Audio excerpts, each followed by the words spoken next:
The holidays fast approaching, but not everyone finds this time of year to be so jolly. Seasonal affective disorder hits many people during the short, cold days of winter. Fortunately, there are steps you can take. In our Friday Focus on You this time, personal trainer Josef Brandenburg talks about how activity can help turn your sad to glad. He's with True 180 Fitness in the district. Welcome back. Good to have you here. Good to be back. I like that, sad to glad. You can use it. You can borrow it. How does activity, how does being active and keeping fit, etc., help for those who feel themselves experiencing that winter blue feeling? So, they're not necessarily sure exactly how, so it probably has something to do with exercise's impacts on neurotransmitters and on how your brain functions. But one thing that's very clear from the research on fitness and exercise and depression and seasonal affective disorder is that it works very well, and it works as well as medication, sort of in mild to moderate cases. So if you find yourself having that feeling that some call seasonal affective disorder, pushing yourself into being, not succumbing to that couch temptation can be good in the long run, particularly if you can make it regular, a recurring part of your daily or weekly schedule. Yeah, absolutely. So there's a couple of interesting things from the research on how exercise helps with SAD. One is that it seems to be, it's going to be about 3 hours a week is what it's going to take to really successfully treat this for most people and make them feel better. Another thing is that for every hour that you add to your week of exercise, you cut your risk of depression by 50%. And that's no matter if you don't exercise at all, it goes down by 50%, and then if you exercise a lot, another 50%. So you can really cut your risk down a lot. Yeah, so getting that 3 hours every single week is really, really crucial, and it's really, if you can sort of start this season off by having that already established, you'll go a long way towards preventing it and helping you to keep your momentum going. What sort of tips can you offer for creating that pattern in your life and then sustaining it, particularly during this time of year, but if you really get into a groove, it can be a year-round thing. What sort of tips can you offer? So a handful of tips. One would be to have realistic goals. Another would be that you really want to look for the obstacles and the problems. Another one would be get accountability. And another one would be, so focus on planning instead of vowing.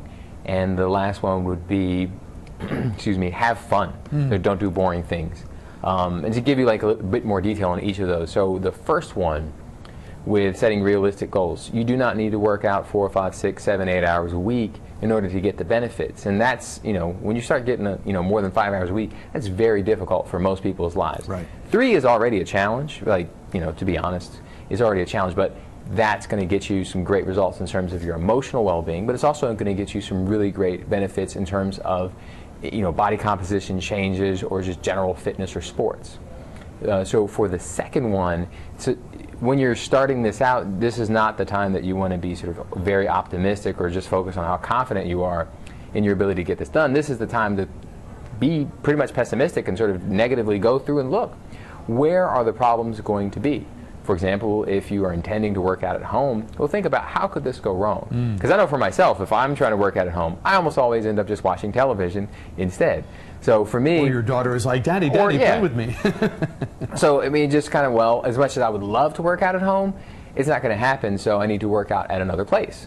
Or, for example, you're too tired to work out in the evenings. Well, what other time of day can we work out? Right. But it's just, you got to be honest about, there are going to be challenges and problems, and when you can think about them in advance and think about solutions and strategies to get around that, you're going to be much more successful. And in terms of the mental outlook, what you call the having fun, yes. if you can make it something you enjoy because you enjoy the feeling you have after, or you enjoy the activity itself, you enjoy the social nature of it because maybe you have an exercise routine where there are going to be other people that you like to be with, that makes it less of yes. I'm going to the dentist sort of thing, as opposed, and turn it into something that really is the thing you look forward to.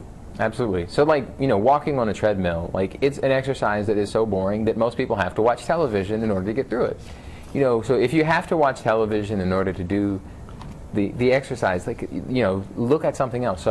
Functional training sort of exercises where you are using a lot of your body at once and sort of compound movements is very engaging just sort of by its nature, because you're not going to necessarily be doing an activity for more than maybe 60 seconds.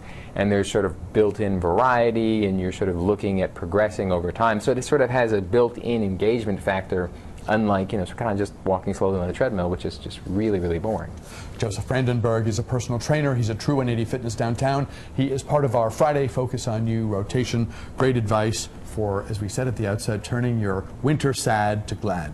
Good advice. Thanks very much for being here this time. We will see you after the new year. Thanks very much, and good to have you with us. We'll step aside. We're back with a program note right after this.